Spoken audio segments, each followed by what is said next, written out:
What's up, guys? My name is Justin Kahn, and welcome to my new podcast, The Quest. For the last 15 years, I've been a founder and investor in Silicon Valley, and I'm most known for co-founding Twitch, but I've also started many other companies, to be honest, most of which failed, and I've invested in a few great ones. What most people don't know is that I've also struggled a lot with depression, feelings of inadequacy, and the desire for acceptance. And this was even after I made it in the outside world. Over the last few years, I've done a lot of self-work, and I feel that I've finally found a measure of peace in my life. The quest is about sharing the interesting journeys of people around me. I've been really blessed in my own life to be able to learn so much from everyone I've come into contact with. And really most of the positive change that I've experienced in my own life came from learning from others. I've wanted an excuse to have deeper conversations and bring these stories and knowledge to a wider audience. My guest today is Michael Seibel, CEO of Y Combinator. I thought it would be fitting for my first guest to be one of my co-founders from my startup Justin TV, which was the company we eventually grew into Twitch. Michael and I were friends from college at Yale, and after school we worked together for many years. And very few people know me better or have seen me at my worst. Since we started the company, Michael went on to become the CEO of YC. Y Combinator is the original accelerator, and it's been the first investor in thousands of startups. Some of them include Airbnb, Twitch, Reddit, Coinbase, Dropbox, and countless other ones. The existence of YC has really been responsible for shaping a lot of what's happened in the tech industry in the last 15 years, and therefore a lot of what the world looks like today. What I love about Michael is that he is one of the most generous people I know, not just with his money, but also with his time. He's a mentor to literally thousands of startups, and founders across Silicon Valley know that he's always going to make time for them no matter how busy he is. One story from Michael, back in the day when we were working on Justin TV, this is probably around 2008, he used to mentor a couple new founders that would come around and hang around our office after work. And myself and the other JTV co-founders thought they were a hopeless case. But Michael really loved helping them out, and he kept talking to them and encouraging them. And that's the company that eventually went on to become Airbnb. Michael himself is an amazing friend. He and I have had a lot of fun times together since college and working on startups, and I really hope that comes across in the conversation. In our talk, we discuss his background, spent a lot of time on that, his education at Yale, and then founding Justin TV together, and the story of the company, becoming profitable, building products for oneself, and the secret to getting into YC. And so here is Michael Seibel. Okay, I want to start with Michael and I met back in college at Yale. We were both in Branford College, and that's where we met. That's kind of where our startup journey begins. But before that, I want to dig into your background. Like, where did you grow up? Who were you before you got to college? Just give us a little bit of the Michael Seibel origin story. So I was born in Brooklyn in 1982. My parents were both young. My mom was, I believe, 22, my dad, 24. And I grew up across the street from the Brooklyn Museum as an only child for my first 10 years. And it was a lot of fun. We lived in a 2-bedroom apartment. We lived in, at the time, what felt like a huge apartment building. I don't know, probably at least a couple hundred apartments. And everything I learned about was in the context of being in this city. So you learn how to ride a bike in a city. You learn how to go to school in a city. Some of my early memories were I had to walk to my after school program at the YMCA. I had to walk from my school to the after school program. And that was just normal. It was normal to be a elementary school kid walking 10 blocks to your after school program. I remember this really vivid memory of my public school that my parents had to lie to get me into. We had to pretend that we lived in Park Slope in order for me to get into a good elementary school. And, from the beginning, it was clear that they valued education when we had to do things like that. And I remember having to memorize my friend's address. Oh, so you were pretending to live at your friend's house. Yes. And it's just so funny because to think that a school would walk around and ask every kid the address just to make They're sure. like, write it down. But Like, what's your address? I had to be prepared. And so my report cards and all of the school communications would go to my friend's house. And every month we'd go and pick up the mail from there. And so, yeah, that was growing up. And, I had relatives, my grandparents lived in State College, Pennsylvania, which felt like basically the country. State College is where Penn State is. And so it's in the middle of the state. And, so we would go there during the summer sometimes. It was great. It was a lot of fun. Around when I was about 9 years old, around fourth grade, my parents told me that they wanted to move to the suburbs. They wanted to move to New Jersey. And what became clear was that they were looking at the schools that I would have access to in Brooklyn, and they were not happy. And so we didn't have a lot of money, and we ended up buying a house in this town called East Brunswick, New Jersey, which is about 45 minutes away. At the time, my mom worked as an assistant manager at a bank branch, and my dad worked as a storage engineer at Merrill Lynch. And we moved into this house that I think on the surface seemed amazing, especially to a kid who grew up in the city. It was two floors. It had 3 bedrooms. It had a pool. It had a backyard. It had a deck. But on the other side, this house had been in foreclosure for I think 2 or 3 years. And so I've been to that house. It seems pretty nice. Well, you saw it like 15 years later. It had a lot of renovations. When we got it, it was not in great shape. And I think it had been in foreclosure for 3 years. So it had been abandoned for 3 years. So it was very rough shape. And my dad actually, strangely, in kind of his rebel young years, had been a carpenter for a year or two. And so he was kind of confident that he could fix it up. And so literally almost the rest of my time living in that house was the slow and steady process of fixing it up. I never knew that. My parents did the same thing where they moved into this pretty big fixer-upper in Seattle. Mm-hmm. And then my entire childhood, there were like holes in the walls and like open electrical wiring. Well, I don't think we had holes in the walls, but we definitely had, I remember the first night we slept there, and I was just like, this is... You were old enough to know, like, this is sketchy. This is not nice. The former owners had, like, dogs, and the dogs were, like, pissed all over the carpet. Like, it was not... Like, this isn't one of those houses where, it's listed on Zillow, and you paid some real estate developer to, like, fix it up and put nice furniture in and shit. This was, like... You buy whatever is there, you bought, like, don't ask any questions. Like, we made it cheap. Like, and it was foreclosure, you buy it from the bank, right? Like, as is. And so growing up really changed drastically, right? My 4th grade was in Brooklyn. My 5th grade was in New Jersey and was with all these kids who basically grew up together. That was a hard adjustment. Freedom was different. You had to drive everywhere. And so, the parallel that I keep in my head is that in 4th grade in my school in Brooklyn, you could get a permission slip to leave campus for lunch. In 4th grade? In 4th grade. I don't think that happens anymore.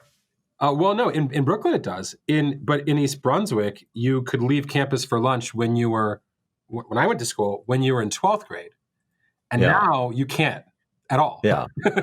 And so just a different world. And then... my sister was born, which I remember very clearly. And suddenly I had this baby in the house, and it was, I had to be a big brother, and I was old enough that I could really help. So I had to help, change diapers and watch her and so on and so forth. And then when I was, around that time, I started getting a little bit more serious about school, but I don't think I really got serious about school until 9th grade. I just started getting sick and tired of being in classes with people who didn't give a shit. No. It started just being like frustrating. It's like, it'll go faster for everyone if everyone gives a little bit of a shit.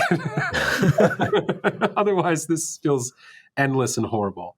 And so I started caring more about school. I started caring a little bit more about sports. I joined the football team around that age. And I kind of started getting my act together a little bit. And then right around then, my brother was born. For him, I was really a big brother. I didn't really spend very much time with him before I went off to school. But there was some point around that time when I realized that I could do things at the level of the smartest kids in my school. Like, I could be at that level if I wanted to. We had a good school. It was actually a very, very good high school. And, each grade had about 600, 800 kids. And, the 50 kids at the top of that grade could have gone to any school. I think to myself that, like, the top 50 kids in my grade could have all been at Yale and they would have been interchangeable. And I think there was some point in high school where I really realized I could hang with all those folks. And so then I decided to start working really hard. And they set this really high bar. And I remember I just started doing all this stuff. Like, I rode ambulances. I participated in these like government like programs. I volunteered. I went to these. I just did everything. And then it became time to apply to college. And at this point, I thought I wanted to be a lawyer. I had studied some constitutional law in high school, and I was going to convince someone to be a lawyer and then a judge and the Supreme Court justice. That was the game. And so time to apply to schools. And, my mom didn't graduate from college. My dad dropped out of college and then later went back and got his degree from NYU in night school. So, I didn't really have it was weird because my grandfather, my dad's dad, was a professor at Penn State. So it was a weird setup, but I had no idea what school I can get into. And so I just applied to every school. I think I applied to 20 schools. And I remember very distinctly, there was this CD-ROM that was distributed at my school that had every college's application preloaded onto it. And you could basically fill out one application and it would fill out a bunch of other ones. You'd have to go through and kind of fix the mistakes or whatever, but made it really easy to apply to schools. And so I just did this, and it was cool because it also allowed you to print your application out. Here's a good thing. You didn't apply online back then. You Right. printed and mailed it, which people find crazy now. And so I remember I was selecting which schools I was going to apply to. And I didn't select Yale. I selected all these other schools. And my dad was like, why don't you select Yale? I mean, why not apply to Yale? And I was like, well, I don't know anything about it, whatever. And he's like, well, the presidents go to Yale. And I was like, well, fucking okay. And then I click, you click one checkbox and you're applying to Yale. It's pretty easy. So screw it. So I remember I sent all these applications out, and my friends, they went on these college tours where we went to see different schools. And I remember saying to my dad, hey, why can't we go on the college tour? My dad was like, why would I pay for you to visit a school that hasn't accepted you? It seems like a complete waste of money. And it was one of those dad arguments where you try to break it apart and you're like, not only do I agree with this argument, I will do the same for my child. That day, I remember being like, yeah, no, this makes no sense.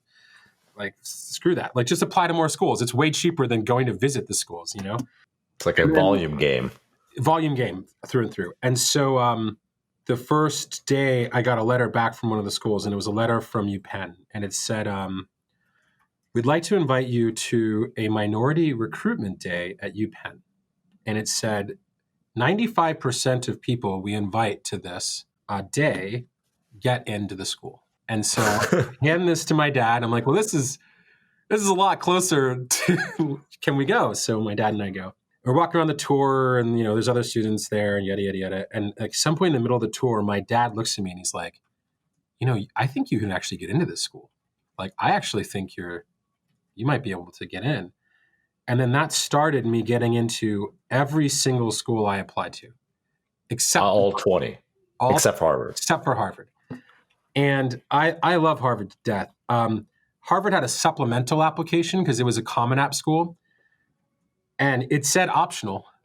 And so I took the option to not fill out the supplemental application. Nice. It's optional that you don't go here. We don't have to accept you. Yeah. It's optional. It's optional. As well, my Yale interview was with a lawyer who because I'd studied all this constitutional law, like we just had this amazing conversation. My Harvard interview was with a guy who had a PhD in statistics. Now, I was taking AP Stats that year and not paying attention at all. AP Stats was the only class in my high school where they gave you a computer. And so literally everyone all day would just play computer games and not look at the teacher. So I was very unprepared for the AP Stats test I basically got at my Harvard interview. So don't get into Harvard, get into every other school. I think that was the first moment that I kind of thought like, okay, like I might be going somewhere. I don't know, like something might be happening. So then you got in. I mean, then I got in. Well. Then I had to choose what school to go to, and so my two kind of top choices were Columbia and Yale. And when it came to Columbia, I just loved the fact it was in the city, and like I really romanticized going back to the city. But I remember I asked actually my ex-girlfriend at the time, who was one of the smartest people I've ever known. I just asked her straight up, like, if you had to choose between Columbia and Yale, which would you choose? And she said Yale. And I was like, well, what's funny? This has been a kind of trend in my life. Like if someone who I believe is smarter than me gives me advice, like I tend to try to take it. And it tends to work out okay. Nice. So I went to Yale. And I remember the first day walking around campus, I thought every old white dude with gray hair was like a Nobel Prize winner. I later learned that was like the parents. That was very quickly the illusion of Yale broke into a million pieces. But for a moment there, I thought I was, a scholar and a special person. All right. So you get to Yale. What's it like? What did you think? It was disappointing. Yale was incredibly disappointing. I love the freedom. I love not being in my parents' house, but literally every single college can provide that. Why was it disappointing? It was the students weren't as smart as I thought they would be. And smart's not really the right word. They weren't as kind of engaged and maybe intellectual as I thought they would be. Like I almost feel like it was at Yale where I learned that like just get the grade. Like, like it's not about like I remember I would go to my poli-sci classes and I would go to sections and no one would talk. Like no one would have any opinions on anything. Yeah, I was that guy. And I was just kind of like, oh, this is, I thought this was going to be intellectual nirvana, and it turned out to be like summer camp. Expensive, very expensive, fancy summer camp. Right. It was also the first time in my life that it was unstructured. I remember the first day I woke up in the morning and realized that I didn't have to go to class. It turned out for my college career, that was a bad day. That was a very bad day. That was the inflection point downwards. Yes. My scholastic skills, or at least my scholastic participation, declined from that point. And so, college is also weird. I never realized this, but classes have kind of a personality in college. And the 04 class had a personality. I was 2004 originally. And it was a very subdued, very, not very crazy, not very loud personality. The 05 class, which Justin was a part of, was a very loud class, a very in-your-face class. Almost something that, thinking back, I wonder if they almost felt like they made a mistake with our class and then tried to correct it with your guys' class. It's like, oh, these people aren't loud enough. Like the dean of admissions was like, these people aren't going to change the world. We need to invite some complete troublemaker idiots into Yale. We need some balance. So anyways, Yale wasn't, it was kind of disappointing. I quickly started investing more time in student activities than in school. I quickly fell out of love with becoming a lawyer. And slowly but surely, I stopped participating in school. And that culminated in my first semester of my senior year, basically not getting enough good grades. and Yale basically telling me that I had to leave for a year. And it was interesting because Yale doesn't really have the concept of dropping out. It has a concept of inviting you to take a year off. They're inviting you to pause indefinitely. No, to pause for a year. Yeah, for a year. Because their 5-year graduation stats are very important for U.S. News and World Report. So they're not going to invite you to not graduate. They're just going to invite you to leave for a year. And they're like, get your shit together and come back and graduate. Exactly. That was a really funny moment. In hindsight, at the time, it sucked a lot. I remember telling my roommates this, and I just remember, like, my really good friend Dave Barthwell was so pissed. He was like, "You should have told us. Like, we would have helped you. Like, you were failing in front of our eyes, and you didn't tell us." And I was like, "Shit!" Like, that's some real talk right there. Yeah. And then I remember going home, and God, this was brutal. Like, the whole Christmas break, I didn't tell my parents. We went to holiday parties. They were planning like the hotel for graduation. And then I think I said a line that like probably my parents remember for the rest of their life. It was the night before I was getting on the train to go back to New Haven. And I pulled my dad aside and I said, "What's the worst thing I could tell you right now?" Like, I kind of feel like it's karma that my son will one day say that to me because like, I don't think any parent like... Nobody wants to hear that. No, yeah, there's only bad things that happen after that. There's no, and so, I told my dad I couldn't go back to school. And I love my dad. He said, so what you're going to need to do is you need to leave the house. Oh. Because I'm going to tell your mom, and you need to not be in any physical proximity to your mother when she hears this, because she'll probably kill you. And I was like, you're doing me a favor here. So like I walked around the neighborhood for a couple hours and formulated this plan that I would go back to state college and hang out with my grandparents, and it would be even fun. I could party with the Penn State, like just like really stupid plan. And I come back and talk to my mom and kind of explain this plan, and they say no. They say what you're going to do is you're going to get on the train tomorrow, and you're going to go back to Yale, and you're going to figure your shit out. Good luck. They were like, go figure it out. You're going to have to go figure out how to graduate. You're going to have to go figure out what you're going to do for the next year. You're going to go figure out everything. Like, yeah. You can't live here. You can't live with your grandparents. The only place where you can technically live is there. Figure it out. Good luck. Yeah. And so I went up to New Haven the next day and began the process of figuring it out. And I think that was ridiculously important. It was ridiculously important that I failed pretty spectacularly in a very comfortable place, because it got me comfortable with failure over time. It got me comfortable in my ability to overcome failure. And for the first moment, I had to grow up. So I got a job. I got a very Yale job. What was the job? I don't remember. I read the newspaper every morning looking for Yale mentions, which I then clipped out and photocopied, which was put into a book of Yale mentions that the president would get every morning with their coffee. So my job was to read the New York Times and photocopy it, which it's embarrassing because it's extremely Yale job, but it paid. For a while I lived in the dorm until one day they figured out I was living in the dorm, and so they kicked me out of the dorm. And so then I had to get an apartment. And I was a 21-year-old college dropout with a job and an apartment, and figuring my shit out, and watching all my friends graduate. Was that tough? It was a little tough. But what was weird is that, like, strangely, I had no idea what I wanted to do when I graduated. And so in the back of my head, it was relief maybe that, like, well, I wasn't at the finish line of college, so I didn't have to figure out what I was going to do next.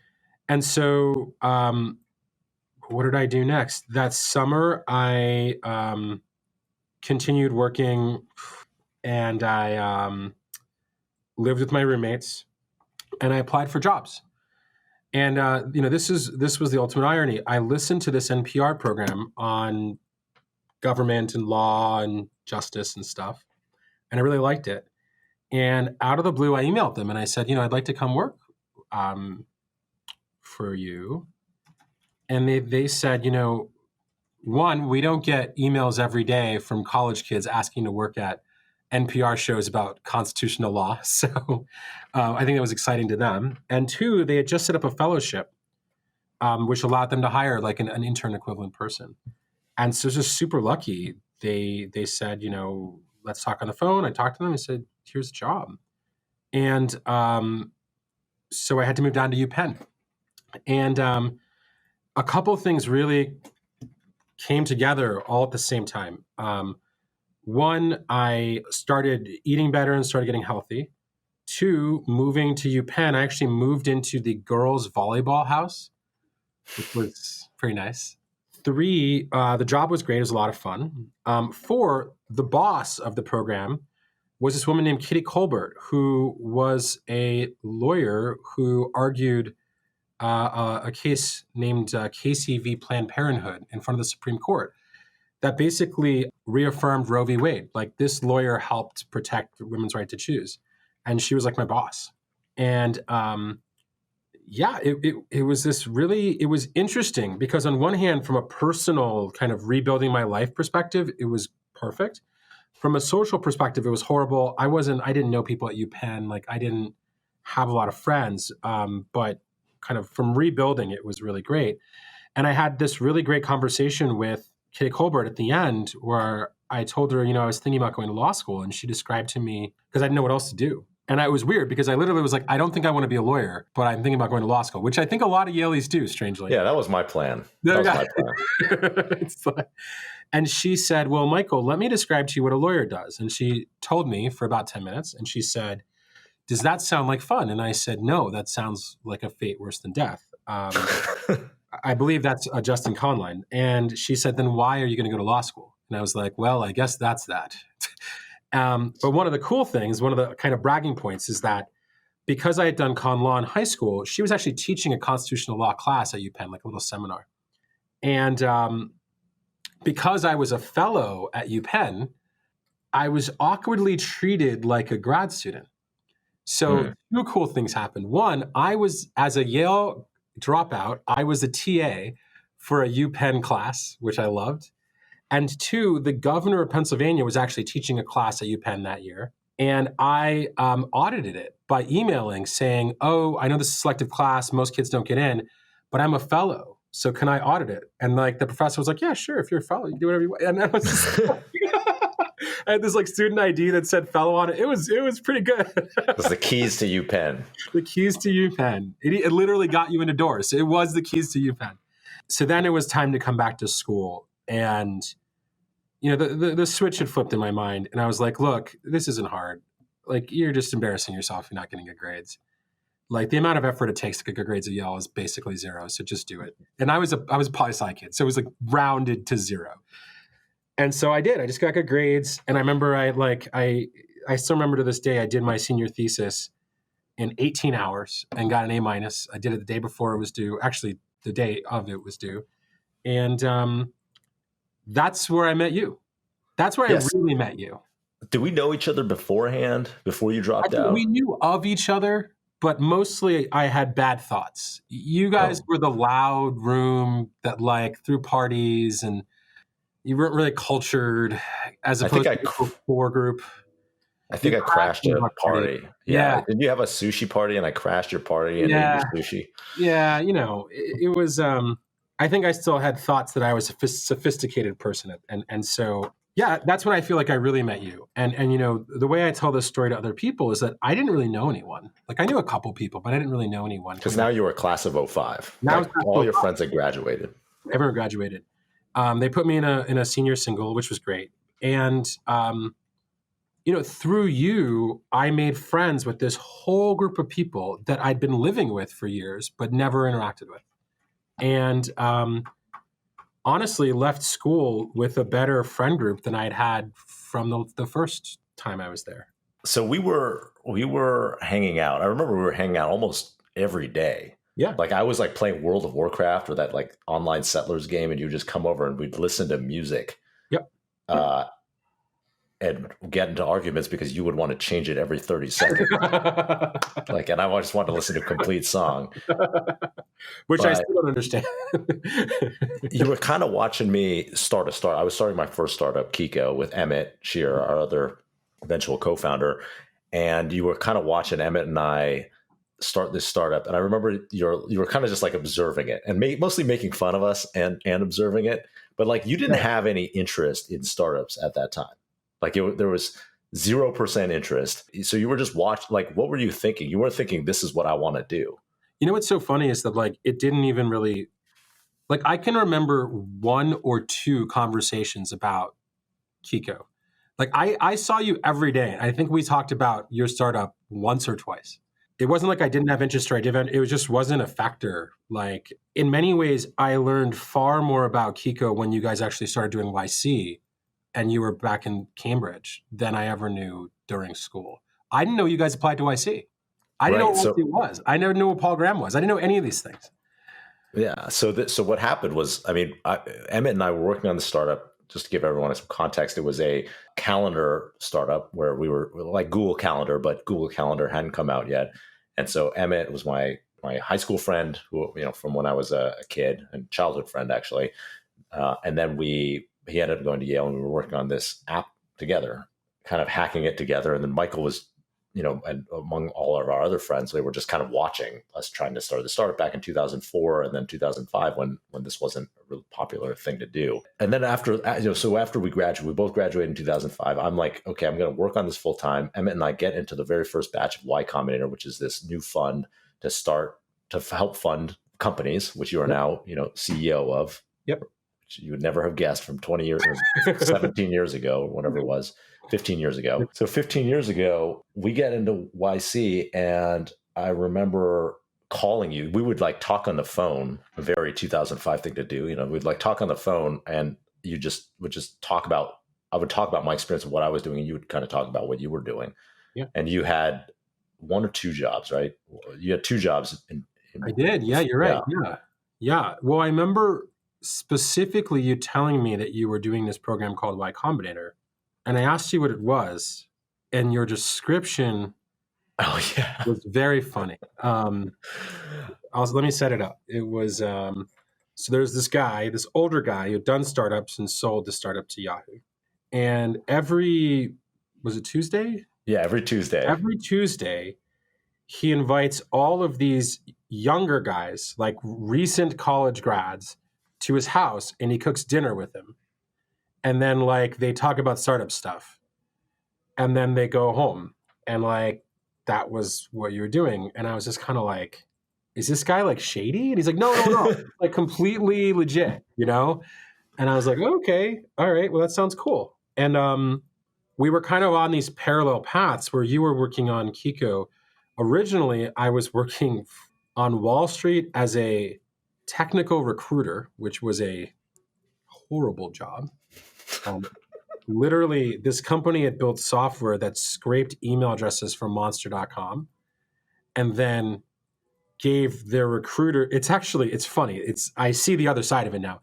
Gave the recruiters, me, this interface to basically like scrape 50,000 emails from monster.com and spam them some like AT&T job in like New Jersey to see if they wanted to work there.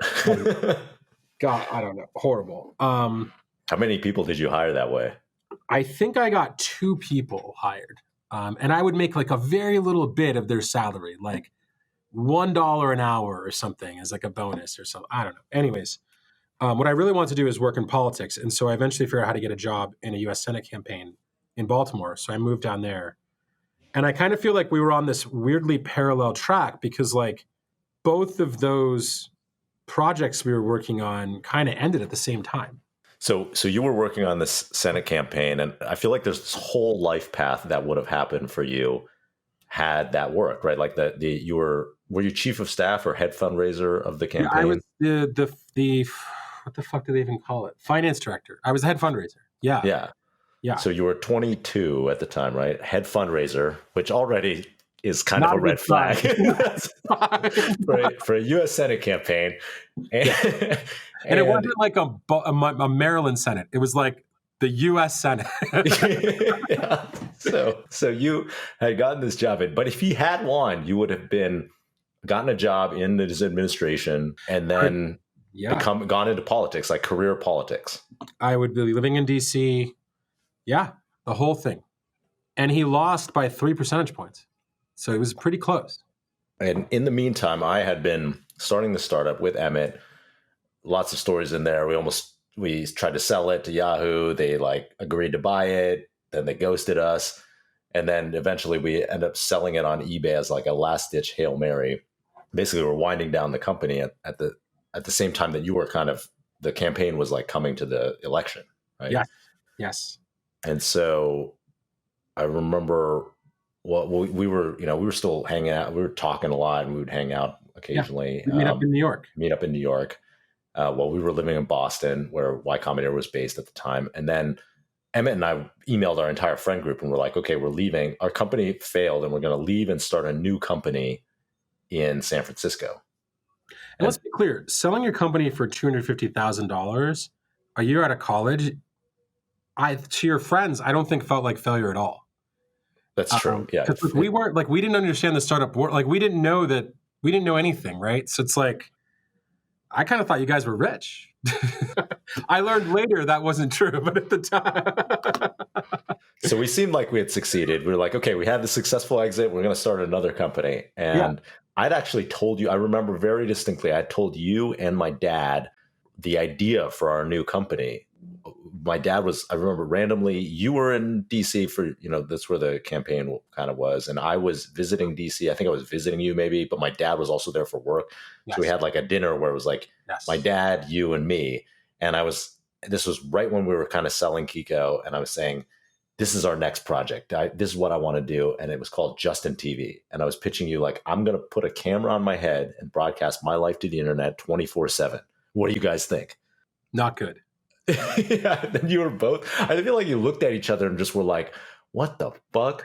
There was this kind of look of my dad's face that I'll never forget. That was just kind of this shock, bewildered disappointment. Well, what were you thinking? Your dad's face is not very expressive, and so that's just it shows his level of feeling. No, I just thought it's so funny because I tell this story so often to so many founders. I literally thought it was dumb to start a startup idea I'd ever heard in my life. Full stop. To my credit, you hadn't heard that many startup ideas yet. No, but it maybe still is the dumbest startup idea ever. And now I've heard many ideas. I mean, just think about it. Justin, the company sold for $1 billion, and the idea still doesn't make any sense. I think this is almost the beauty and the just genius of being a young early stage founder is you can actually convince yourself of anything, of literally anything. And you don't have the experience to tell yourself that is fucking stupid. No. Yeah. And the experience damn, if you're doing something really different, experience can kind of screw you.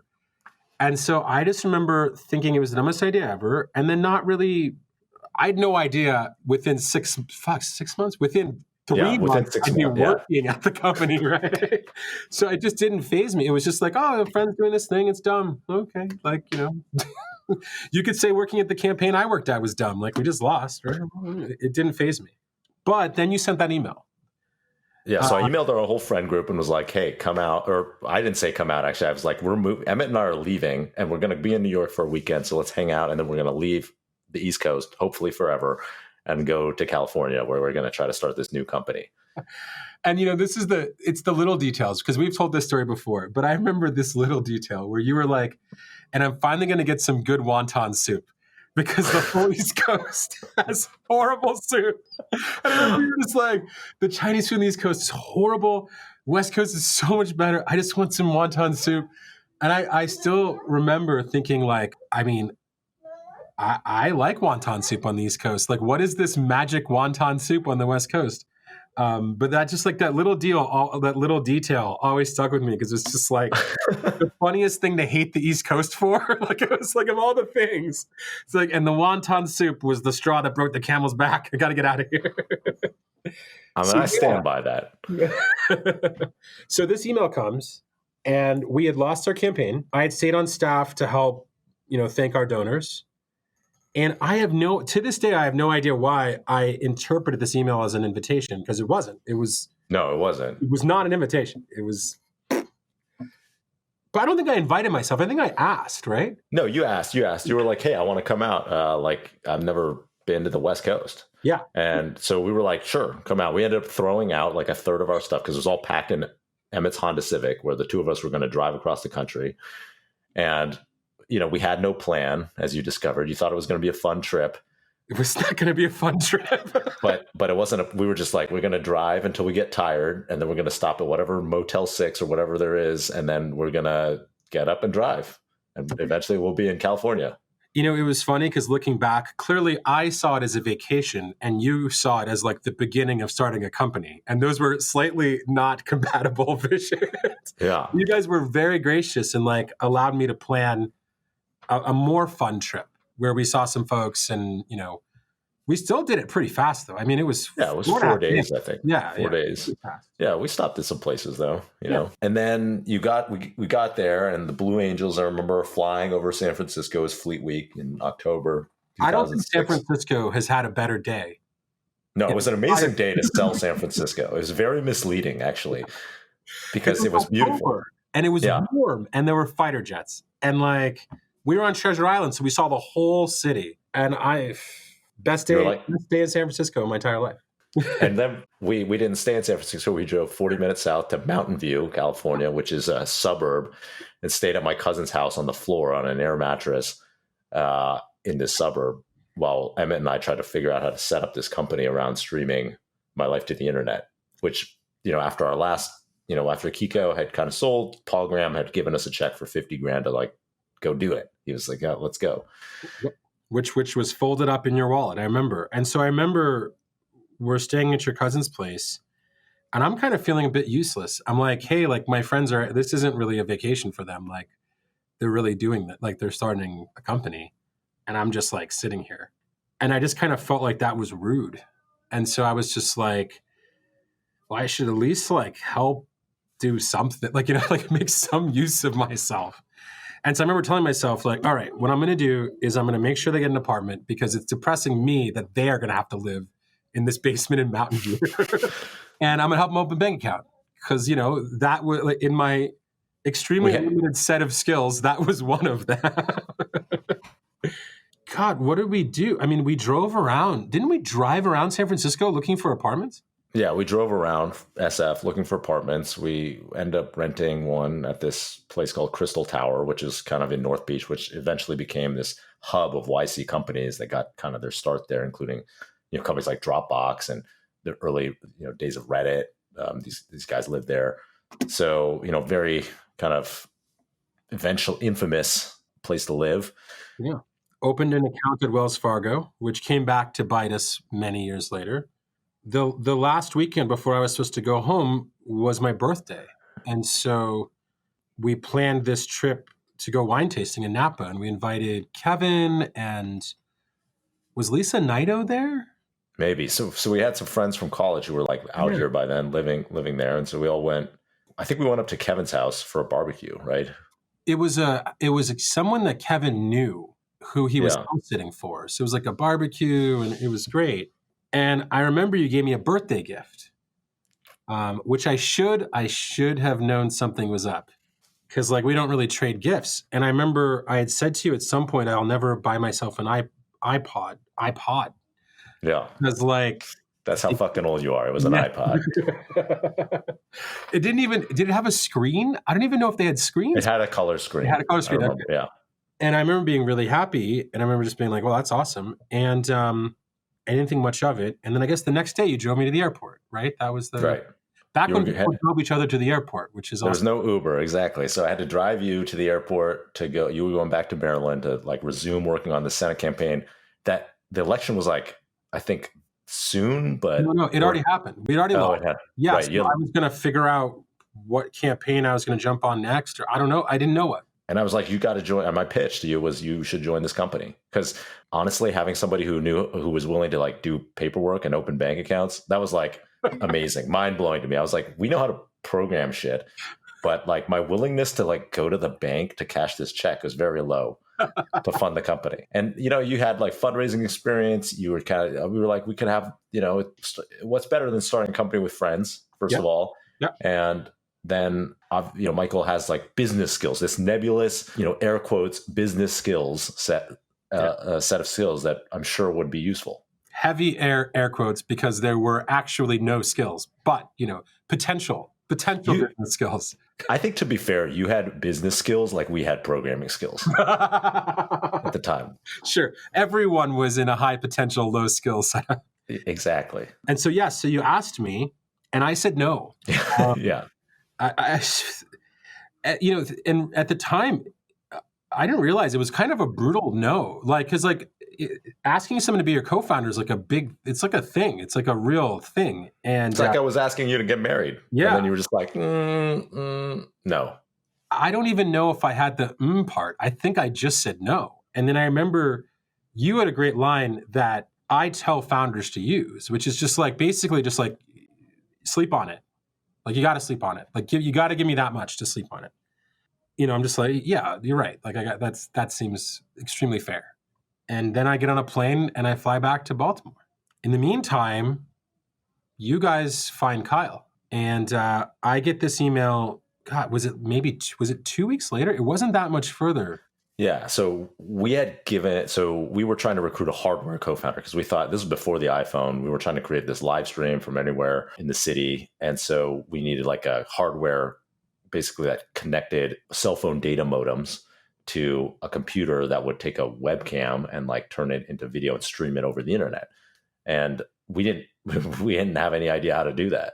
And so we were trying to recruit from MIT somebody who could do it. So we had emailed this email list of like the students at MIT, the EE, electrical engineering students. And Kyle had responded, who became our fourth co-founder. And he was like, I could build this camera. And he responded with a very detailed, like 17-page plan, PDF with how much it would cost at, 1,000 units and like all of these different details and like a 3D CAD model. Yep. And we were like, this guy definitely knows what he's talking about. We should hire, we need to get him on the team. Honestly, and this probably has to do a lot with me not reading many books or participating in school. That was probably one of the most impressive documents I'd ever seen to that point in my life. I know, which is weird, but yeah, I agree. It was very impressive. It was, and the thing I love about what happened is I used that document to convince you to join the company, because I was like, look, we have a plan that this other kid just wrote. All I have to do is forward. Yeah. And I remember I'm sitting in Baltimore. I have a girlfriend at the time there who I thought was really cool. I didn't know what I was going to do next. I get this email and I think to myself, okay, they've got a guy who can build the camera. They have $50K. They have the apartment, the setup, and da-da-da-da. And I'm like, when's the next time your best friend's going to ask you to start a company? And I remember thinking this. I remember thinking distinctly, like, every other path I could walk down will be available. Every other path will be there a year from now, 2 years from now. This is the only path in my life that won't be. There was something about that was just like, it's different. And then I was just kind of like, fuck it. And it's so weird because it wasn't a business decision. It wasn't like, and then I weighed the pros and the cons of live video streaming and, the strategic direction. It was, do I want to work with my friends? And yeah, I remember the feeling when I knew it was the right move. And then I remember looking around and everything I looked at felt like it was no longer relevant in my life. Like my apartment, no longer relevant. Like the campaign office, I almost knew it was the right decision right away, because everything in my life, I was just like, I can just drop this. I can drop all this shit. And I forgot I was on a plane back to San Francisco pretty fast, right? Yeah, within 2 weeks. It was actually, I was surprised. I remember being surprised that you were willing to drop all that stuff. You put your stuff in storage or sold it on Craigslist and left your girlfriend very quickly. I actually want to touch on something that you said in there, which is like working with your friends, because I feel like that was tremendously good for us actually in ways, and then also very bad for us in ways. Yep. And I'm curious. I know how I think about how do you think about how that played out for the four of us? Oh, I thought it was great. I thought the good outweighed the bad. I think that we were all early stage founders who were very dysfunctional. And if you had put us with co-founders we weren't friends with, I think it would have been way worse. The thing that I always say is that friends who do business together, they kind of know what the thing they could say that would destroy the relationship is, and they don't say it. They'll get right up to the line, but they won't say it. And when you're not friends with someone, there's nothing that holds you back. And startups are so stressful. You can accidentally ruin your relationship with your co-founder, like not even intentionally. And so I think there were all these times where we all got on each other's nerves, but we never crossed that line that couldn't be uncrossed. Yeah. Yeah. And I think the other thing was that you guys, not as much me, you guys kind of led with this. There was a fearlessness in our company. Like for the longest time, I just kind of assumed all engineers were amazing and fearless, because there was never a time at Justin TV where like we had to build something and we couldn't build it. That never happened ever. It was like, oh, it's broken. Okay, you're fixing it. Oh, okay, it's fixed now. Like there was never a point where someone raised their hand and said, I don't know how to do this. And it was clear in hindsight, nobody knew how to do anything, but everyone just knew that they'd figure it out. And I remember kind of trying to absorb that feeling myself. I was like, well, if these guys would do anything, then, well, I guess if we have to raise money or we have to do this or do this, like, well, shit, like, I don't have an excuse. And that was just a great feeling. That is something, now that you say it, that was unique in a way, because now, I've had experiences with other startups, advising other startups, whatever, and seeing teams of 20, 30 engineers, and they're just like, it's going to take N weeks to build this thing. And at Justin TV, we had a bus number of one for every project that we were working on, which means like if one person got hit by a bus, like no one would know how it was working or how to continue. Like we would create an entire live video system and one person, Kyle would build it, or create an entire application infrastructure and Emmett would build it. And we would just sit down and write code until it worked like straight, like for a week or whatever, and then roll it out. And oftentimes it was horrible and buggy and crashed all the time, but it was like, it worked, and then it got better over time. Yeah. And it wasn't, and we had piled up so many of those wins so early that I think everyone's both skills and confidence increased. Yeah. And then, as things got harder, like people could meet the challenge. It was crazy. I mean, we grew up at Justin TV, like that in many ways, we all became like the people we are today there. And how do you think that happened for us? Like, what happened for you? Who's the person that you became because of the anvil that is Justin TV? I think I fell out of love with government fully. As a good business person, government now is your enemy. No. I'm just not in love with it. Okay. I have a neutral relationship with government. It made me grow up. It made me think about what I wanted to do in my life. It made me be far more intentional about everything. It made me understand my weaknesses. It's so interesting how like it was in some ways like school, but because it had real consequences, it was 1,000x more effective than school. I just remember continually having this feeling that like there was advice out there that you should spend your 20s like discovering yourself. And I just remember feeling sorry for everyone who spent their 20s discovering themselves, because like I spent my 20s becoming like 10x better than I was in college. And God forbid someone else spent their 20s farting around, going on vacation and shit. It just seemed like a waste of like a decade, a really valuable decade. And yeah, by the end, I think we all felt part of the startup world. We all felt, I remember the moment where I was like, oh yeah, creating a company. Yeah, that's simple. And like, I would think back to college and being like, you can't create it. How do you even do that? Right? It's like, oh, well, we just call Carlos and we're good. Like, yeah, man, that happened in our 20s. For some reason, some people that never happens. And so what are the worst hive-inducing moments that you remember from back then? I remember, a few. Yeah, I mean, there are a number of moments where Justin TV almost died, and it was kind of on me. there were other moments where it was on other people, but there were a number of moments where it was on me. One was when we got our first bandwidth bill. That was more money than what we had in the bank. That was a fun moment.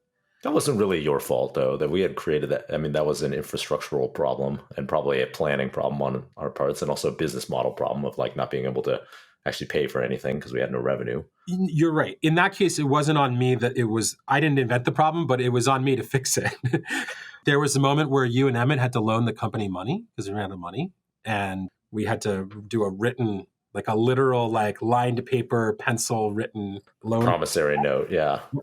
There was the moment where we put money in auction rate securities and we almost didn't get it back. There was the moment that NBC almost shut us down because the Olympics were happening. And they were being restreamed by users on our site. They called us and were like, we're going to sue you on Monday. Fuck you guys. Game over. They were actually very polite about it, but the message was clear. Thank you, guys. Thank you for being not alive on Monday. There was the moment that we almost didn't raise our Series B and that no one wanted to give us money. And then we figured out some way for like our Series A investors to give us money plus Tim and all this stuff. 3 weeks later, the economy melted down.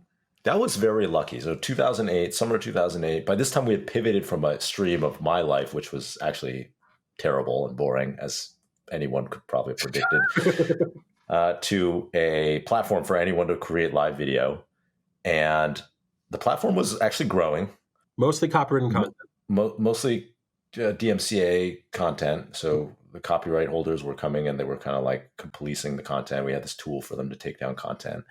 And we needed to raise a Series B. We had raised a Series A of $2 million. A funny story from that I always tell, which I remember, is like we closed that Series A because we had all the options of theoretical investments offers written out on a whiteboard in our living room, and then had invited these other investors who wanted to talk to us to talk. And then we talked to them and then walked them past the whiteboard accidentally, actually, on the way out. And that on the whiteboard was this verbal offer. So it wasn't even a real offer, but it was a verbal offer from an investor to invest $1 million at a $5 million valuation. And then they came back, these new investors came back and said, we'll give you $2 million at a $10 million valuation. And so we took it. And that was like how we raised our Series A. It's almost like an episode of Silicon Valley or something like that. I mean, so much of our lives were like the right thing happened at the right time and we couldn't have predicted it. Like so much of this was not skill. Like sometimes I see young founders today who kind of think that these companies are all planned out and all kind of like, almost like buildings where it's all drawn down on blueprints before the first thing happens. And it's just like, that's not. And then a year later, we're back at it. Okay, we spent that $2 million. We have traffic to show for it. We were heavily invested in the YouTube theory, which is just if you grow something big enough and don't make any money, eventually somebody's going to buy it for a lot. That was our entire strategy. If we had a book, it would have one page. It would have that sentence on it. So we had no revenue model. The internet video advertising industry didn't even exist really yet. This was, kind of 2008. And then the only thing that existed was YouTube had been acquired. And so other people were kind of like, this model could work. They were excited about it. Well, one second. I want to tell a little aside. I remember going in and talking to a VC. To this day, I have no idea why he accepted the meeting. In this meeting, I told him that video ads would come to the internet. There was video, and therefore there would be video ads. He looked at me and he said, people have been pitching us video ads for however many years. It's complete horseshit. All the estimates are wrong. And like, this is just garbage. And I remember being conflicted because on one hand, when you're a young founder, you think VCs know everything. Like you think that they're really smart and stuff. But then I remember also thinking like, you mean there's going to be video and no ads? Like where else is there video and no? If this was a more intellectual or like a harder conceptual question, then I might believe you. But like, this is kind of like video and then ad. Like it's just like always that way. It's like peanut butter and jelly. Like video. We haven't invented a platform where people look at video and then there's no ads. No. And like not one-to-one video, but like any more than one-to-one video, there's always ads. And so I just remember being like, I'm not that smart, but I'm pretty sure this video I mean, we should email that guy because, just for context, He still works in the Valley. There's video ads now. Anyone who's been, happen? Yeah, I don't remember. There's video ads. Oh. Twitch is worth like $15 billion or whatever. Yeah, there's video ads now. They make money on video. Oh, you're right. They do. Yeah. Shit. Well, we were clairvoyant on the video ad thing. Well, there is a lesson in there, I think, that people overlearn from their limited experience. He had lived, 15 years of getting pitched video ads on the internet. It turned out it took another probably 7 years for them to like really materialize in force. Yep. So. Well, he could have made money, but he didn't. And so anyways, we figure out how to close this money right before the financial crash. The next time we almost died, I think, was like the real pivotal one. And that was when... This was 2010, right? This was August 2010. And we had maybe $500,000 in the bank. We were spending $250K a month. And we had pitched every investor. No one wanted to give us $1. And we were very transparent with our company, thankfully. And it was like, hey, look, like the writing's on the wall. Like that was the moment. I don't really come alive until I'm facing extreme death. That's, the senior thesis is due the next day. Okay, today sounds like the day to get started working on it. And I remember feeling like this, our rodeo is going to come to an end. We've been lucky, and this time it's just not going to break our way. And that was amazing because I think without knowing it, we'd built, in some ways, we built a really great culture without knowing it or without being super intentional about it. And we'd done some things that were organically right, like being really transparent with our numbers, with our employees. And we had a meeting and we invited most of the senior people in the company and all the founders. And we had all decided to save the company. Like we had a meeting and decided to save the company. And then we did it. I feel like both of those things are cool, right? Like a lot of companies just kind of hide and die quietly. And then second, like we said we were going to do it and then we did it. We went from 2 months to dead to making $1 million plus in profit for that year, 5 months later. And then taking the whole company to Hawaii, just because we've sat down and said, we're not going to die.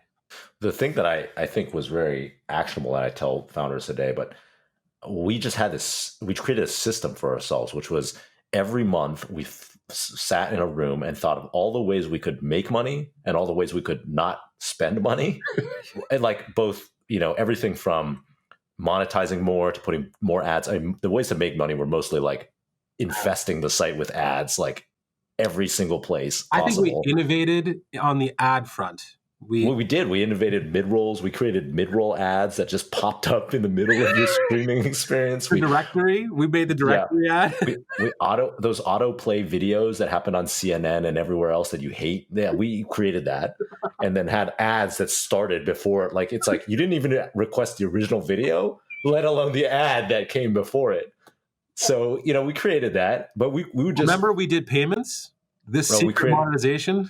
Yeah, we created a paywall, which 2 months after it launched was making like 100 to 200 grand. It was a third of our revenue. Yeah. Yeah, but a paywall that would stochastically kind of show up and block various video and say, hey, you got to pay $10 a month to kind of subscribe to Pro account on the site if you want to watch video. And so we created a lot of ways to make money, and then we would systematically figure out how can we not spend money. So we would optimize our bandwidth. We did a lot of technically very innovative things. We would optimize bandwidth a lot, do a lot of things to reduce server infrastructure and server cost. And then just systematically did it every month. And every month we saw improvement. And then eventually we went from, what we were saying, a couple months of burn till death, all the way to like we were making $1 million a month in gross revenue within 6 months or something like that. It's pretty amazing. In a weird way, I kind of feel like there was a boot on our throat the whole time that we had grown accustomed to.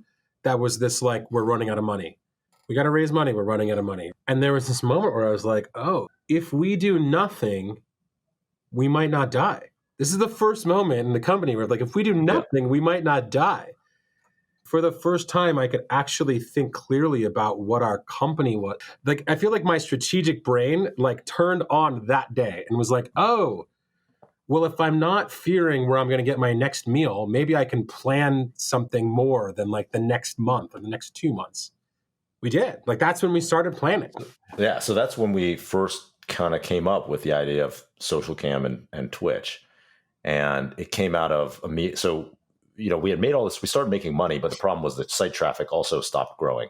Yes. And so we could all see the writing on the wall, which is if it's not growing on the internet and the internet is growing, then you're relatively shrinking and you're going to die. Yeah. So kind of, we were like, not going to die from the revenue point of view, but from the traffic point of view, things started looking worse. And we said, we need to do something about this. And so we kind of met as founders, the four of us, Emmett, you, Kyle, and myself. And we're like, what ideas do we have to try to create more traffic or create something with more traffic? And well, I want to set the setting here too, because you might think that we're like business people meeting in some like conference room. We were meeting in, what was it? It was like a closet? So the conference room at Justin TV, there was no conference rooms. The office that we had was down this alley that homeless people regularly took shits on the wall of. And the alley was, this office was a warehouse that was converted into a kind of live workspace. So there were no rooms in it. The only room was a supply closet that was, probably like 6 feet by 8 feet. That was the only room with the door. The door was an accordion door that had a 1 foot gap at the bottom of it. So anybody who was in the kitchen or living room could hear what was going on in the closet that was right next to it. And so we would have these kind of semi-private conversations that our entire company could hear. And that's when we started figuring out how to make a real company. And, it's interesting because, I don't know where you want to go from here. I feel like almost in the spirit of Shogun, he didn't tell the whole story. He just told the story up to the point where it was inevitable that he would become Shogun. Yeah. There's a few things I want to touch on, but we don't have to go. I mean, the rest is history. Kind of, we can just let the reader or listener understand what happened. But, we couldn't decide. As the four founders, we basically could not decide what to do. Emmett really liked video games. He thought the thing that could become Twitch, which we didn't know at the time, he was really pulling for that. And then your idea, really, you were championing mobile. Well, I think you correctly saw, hey, mobile is going to be big as a means of consuming content, and let's focus on mobile. And so there were these two ideas. Mobile actually sounded really good from more of like a business perspective. All the VCs loved mobile. These VCs loved mobile. It was very fundable. So you're pitching mobile, and then Emmett was like, the only he was much more taking the user perspective, where he's like, I hate all the content on our site. The only content I like is the StarCraft content, because StarCraft 2 had just come out. Yep. I just want to focus on the StarCraft content. And so we were deadlocked, basically, because I was kind of like, I like Emmett, but I like what Michael's saying. And Kyle was like, no, I hate the video game idea. Let's just do this social cam idea, the mobile video idea. And so we couldn't decide. It wasn't dysfunctional deadlock. No. It was just like, we just like couldn't come to consensus. Yeah. And I mean, we argued for at least a day or like, tens of hours on it. But I felt different. It wasn't like the arguments we would have when we were younger that were just like stupid and useless. Like I think it was like some of the most strategic conversations we've ever had. Like I think we finally had enough context and knew enough to have a real conversation about what kind of business to build. Right. So the answer, which maybe was correct, was that we didn't know a priori what was going to work. And so we decided to test. And the way that we thought we would test is by doing both and then setting some goals and for 6 months and seeing what would happen in that 6 months. And and then if we succeeded at both projects, both mobile video and then Twitch, then, that was a champagne problem. Everything was great. And eventually what happened was, Twitch was kind of succeeding, and then Social Cam, our internal project, was really not hitting our goals. Yeah. But you loved it, and so you decided, hey, let's like spin it out and take it for its own, kind of build it as its own startup. Yeah, there was a 2-week period of time where I think I realized a couple things very quickly. The first was that Emmett loved the video game problem way more than I did. And I remember I tried going to a video game conference and it was just like, this isn't for me. I think I finally woke up and half realized, I didn't fully realize.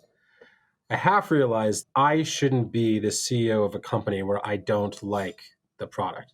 Now, then I went and did Social Cam where I also wasn't a user of the, but like, whatever, I half realized it. And then And the second thing I realized was that, when I joined Justin TV, I was not a tech person. Like, I was okay with computers and stuff. Like, I could fix your computer if it had a problem, but like, I wasn't a software engineer. I didn't know anything, and I wasn't very confident about my abilities in building product or talking software and da-da-da-da. And you guys taught me everything. I literally learned everything. During that time, I think I realized for the first time, like, oh, I could lead a team building a software product. And that was, 5 years after we started. It was like, oh, I think I can actually do this now. And so I thought to myself, like, well, instead of killing SocialCam, let's spin it out, which is an extremely naive thought, having never spun anything out before. And that started a 6-month, $500,000, just absolute boondoggle of a fucking process.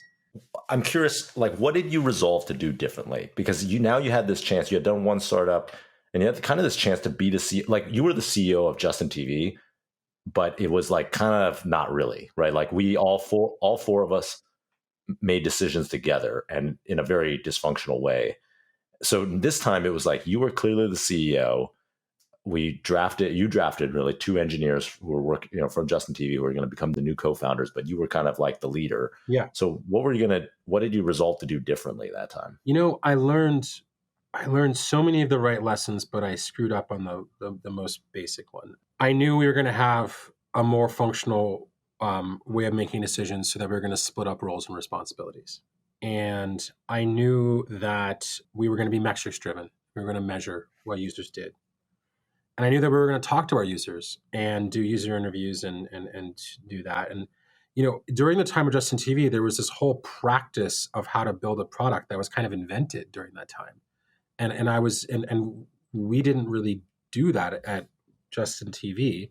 But I think that both Twitch and SocialCam, when they were kind of apart, both adopted a lot of those methodologies. And I also learned how to do growth and how to, make a product viral. And I learned all those things, but, I messed up the most basic lesson, which is like, I was neither solving a personal problem, nor did I endeavor to pick a set of users and explicitly try to solve their problem. I was trying to growth hack a company into success. It was like I went from being not metrics driven to being too metrics driven. It was a shame because in hindsight, that was the right moment. And we had a thesis, which was that we can make it mainstream for people to create video. At that time, it was intimidating to create video, even though everyone had video cameras on their phones. And our thesis was that if we make pretty videos easier to take, a la Instagram, more people would take videos. And we were wrong. And it was funny because we understood the problem. Video was intimidating. But our solution was not only wrong, we never questioned it. Even when confronted with tons of evidence that we were wrong, we never questioned it once. And at the same exact time, effectively, what's their face? Snapchat basically solved the problem. They solved the problem. With a different premise, which is lightweight disappearing instead of highly produced. It's like a limited set of people, almost more of a communication tool. There's 2 ways you can attack this problem. Make it easier to make pretty videos or make it impossible to make pretty videos. Snapchat made it impossible to make pretty videos. And then, just in case you were still intimidated, the videos also disappeared. And so it was just like, it was impossible to feel bad about a video on Snapchat. Every video you got looked like crap. Every video you made looked like crap. And they all went away. And it's so creative. And here we are trying to rinse and repeat video editing stuff and video effects stuff that had been around for a while and hadn't worked. And we never sat down and to be honest, I think the reason why was because it wasn't our problem. We didn't care. We weren't active video creators. And so we couldn't internalize it at all. And so, right place, right team, right everything, didn't matter. That's interesting. I mean, that's a really good core observation, which is you have to build for somebody. Yeah. If you're not building for somebody, then you're lost. But the funny thing is that people will take the wrong lesson because you end up selling the company for $60 million anyways. Well, I'm not going to lose. I'm just not going to win. Like, I'm not going to super win. You still got to figure shit out. That was pure luck. That was pure luck. It's another string of pure luck. Yeah, didn't happen. So, okay, I'll just a few more questions I have, and then we can wrap up. But that, the end of the story is Michael went off. He sold the company. That was the first time we ever really made money. And then Emmett kind of shepherded and championed Twitch, and eventually that became that $970 million exit from Amazon. And eventually, you and I joined YC, and we're partners there. And now you're actually running YC, the CEO of Y Combinator, and the basically running the accelerator, which is what YC is broadly known for. Yeah. And I've always said, when people ask me about you, I'm like, YC is the perfect job for you. Yeah. And I always explain it as like, Michael loves teaching. I think it's something maybe you inherited from your grandfather, who's a professor, but you love teaching and helping other people. And it's interesting. I always give this example, which is like, when we were both partners, I said like, well, if all the companies failed the day after demo day, all the YC companies in a batch failed the day after demo day, Michael wouldn't say, oh, I wasted that time. I would say, oh my God, I wasted that time. I want that time back. But you would just say like, you were helpful, and I don't think you'd feel like you wasted that time. And so it was very, it's always seemed like a very natural job for you. You've been so helpful in Silicon Valley. I feel like in another 20 years, you will be like the godfather here, right? Like you will have helped every single company that exists in Silicon Valley. Like Airbnb, for example, would not exist without Michael. The Airbnb guys, I met Michael through one of our employees at Justin TV back in like 2007 or 2008 at South by Southwest. And then eventually you kind of became an advisor to them. And I remember very distinctly, there was one turning inflection point for them where they were so discouraged and they were going to give up. And they happened to be at our office. They would come like every 2 weeks or 3 weeks. Yep. And you would give them product advice while like Emmett and myself and Kyle would just kind of like watch and be like bewildered by what was going on because their product was so bad. And I remember this one night, actually I remember 2 times. One was like they were going through their payments checkout workflow, and it was with like Amazon Pay at the time. There was no Stripe or whatever.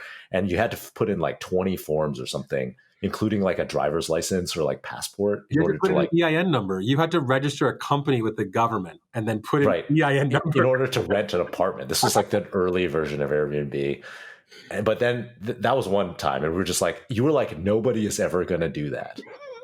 Like 0 people will ever do this. Well, you know what's so funny is that broke their heart because Nate was there and he had spent like weeks getting that set up. The forms were longer than a screen long, and there were 4 of them. And by the 4th one, I was like, sorry guys, like all your users just died. You know what's interesting is like your product insights were so good for other people's products. Yes. But just when it came to our own products, there was kind of like this missing link where it's like an artist not being able to see their own work. I never used our product. I used Airbnb very early and loved it. I'd used couchsurfing, but I'd never used our product. Yeah, no, like pretty big hint that I was doing something wrong, So the second inflection point, which I think was hilarious, a hilarious accident of fate, right? Which was that these guys had come over for another round of ass kicking from you, and they were really discouraged. They were going to give up, and it wasn't working. This was like 2008 or something like that. It wasn't working, and we had just signed this major advertising deal with Microsoft at the time. It was 6 figures. They were going to give us $150,000, which is like more revenue than that was like 50% of the revenue we made that year. No, I remember it was like $275,000, and $150,000 was this Microsoft deal. And so we were really happy, and we decided to celebrate by doing a dinner out at the restaurant where my now wife, Christine, worked. She was like a hostess at the restaurant. Yes. And so details, I didn't remember these details. Yeah. Yeah. So we went to this restaurant and we were like, hey, just come with us. Like we'll pay for it. It's cool. We'll just come. And so the founders and then the Airbnb founders came to this restaurant, and we had dinner, and they were just like, we're going to give up. It's not working. We don't know what to do. And Emmett was the one who's like, you should apply to Y Combinator. And then they were like, oh, Y Combinator is only for companies that haven't launched yet. And we've launched and it doesn't work. And Emmett was like, no, it's just going to be good for you. And it's something to do, basically. And so then what are your alternatives? yeah, from their, I think one of us maybe had like a Palm or something like that. You or did. like maybe, You had a trio. yeah. I think you had a Palm Trio. And so I looked up like the Y Combinator website, it's still Paul, but like we were just looking up the website, and then the application deadline had passed. And so I emailed Paul and said, hey, like, we have this company that, Michael's been mentoring, like, can you take a look at them? They're really good. These guys are hustlers. And then he sent me an email back while we were at dinner that said, okay, if they apply tonight. Yeah. And so we were like, you guys could apply. And through the course of that dinner, they not only thought about applying to Y Combinator, but then they got permission or the ability to. So they left dinner. Like we were having dinner and they just went home and left and to go do their application. And that's, but so to get back to my original point, like that really changed the course of history. And I feel like you've done that for so many companies. Like, what is it about being like this helpful advisor and mentor to startups that really like resonates with who you are? So first, I don't know. I think my first hint that I liked doing this was when I made that plan back in college of retiring and teaching. And maybe like everyone should sit down and ask themselves what would they want to do when they retire, and then just do that now.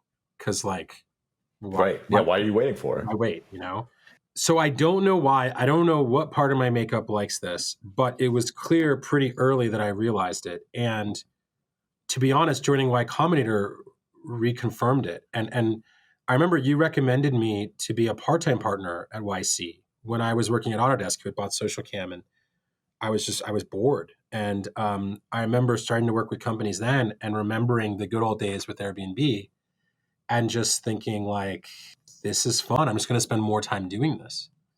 I kind of got addicted. I don't know. I think, part of me loves the idea of giving back. Like part of me thinks that like this whole journey from like the road trip to Twitch selling, there was so much luck that the whole thing changed my life, my family's life forever.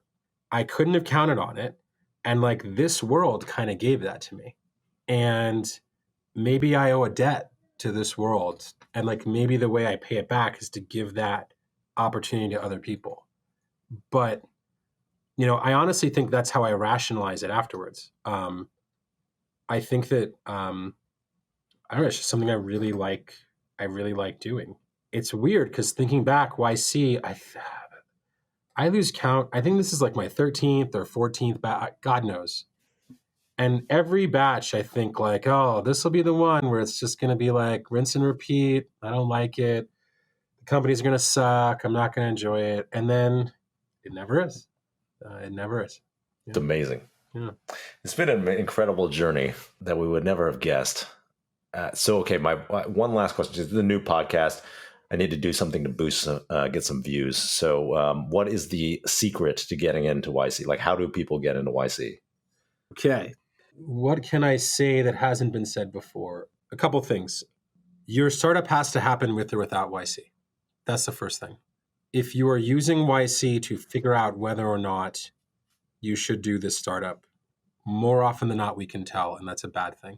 You should be working with someone or with a team who, even if you failed, you're going to have said it was worth it. It was really fun. You should be working on a problem that you care about somehow, or at least someone on your team cares about.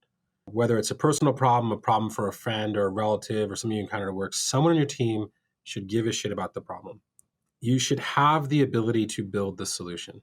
Talk's cheap, decks are cheap, pitching is cheap, and you should ignore to a large degree the people around you. You should not be building something that everyone around you thinks is a great idea. Yes. You should feel very comfortable ignoring everyone around you because you're aiming for a point 10 years from now. And then lastly, all things being equal, this world is a world that primarily can help software companies. There are a lot of people that talk about rockets and cars and spaceships and yada, yada, yada. But don't be fooled. This world, the startup world, is set up to help software companies. And if you're doing a non-software company, the path is going to be 10 times harder. Don't believe anyone who tells you that like the startup world funds anything. Of course, there are exceptions, but as a rule, it tends to fund software more than anything else. That's probably it. Oh, last one, really simple. We asked you a question, what does your startup do? It's the first question in the application. It's really helpful if you answer that question without jargon, clearly, in a fairly concise manner, in a manner that if you stop someone on the street and they asked, oh, what do you do? And you said these 2 or 3 sentences, they'd be like, oh, okay, I understand. It's really, really easy to think that like the people who are grading you are smarter than you are and you need to impress them. They're dumber than you. Especially about your business. They're dumber. Yep. And you don't need to impress them with fancy words. Like that's not helpful. So that's about it. I have to be honest, you do those things 95% of the time you get a YC interview. And you get a YC interview, you got a 25% chance of getting an YC. Pretty simple. It's like a simple set of rules to follow. There's no innovation is required to get a YC interview. Like, no, you don't have to think outside of the box. You don't have to do anything that other people haven't done. You don't have to, don't use your innovation juice on your YC application. Like, use it on your product. Just do those simple things and you'll get a chance to talk to us. Awesome. That's all I got. Thanks, brother. That was my conversation with Michael. Really hope you guys enjoyed this podcast. If you like it, please bang out that 5-star rating on iTunes. You can also hit me at Justin Kahn on Twitter with feedback. I look for your feedback. I want to hear what you guys think, so let me know. And I've really enjoyed doing these podcasts. I record a few of them at a time, and I really hope to make a lot more of them. So if you like them, also let me know. One shout out I want to like to thank Artifact. My friends George and Ross at Artifact created a company to help you create personal podcasts with people in your life. These are really a great gift. They're pretty unique. You could use them as a wedding gift or a birthday gift for people you really care about. They were the ones who actually encouraged me to create this podcast, and they've been helping me produce it. So if you enjoyed it, you have them to thank. They didn't pay me to say this. I'm just giving them a shout out. So check it out, getartifact.io. All right, thanks, and I'll see you guys next week.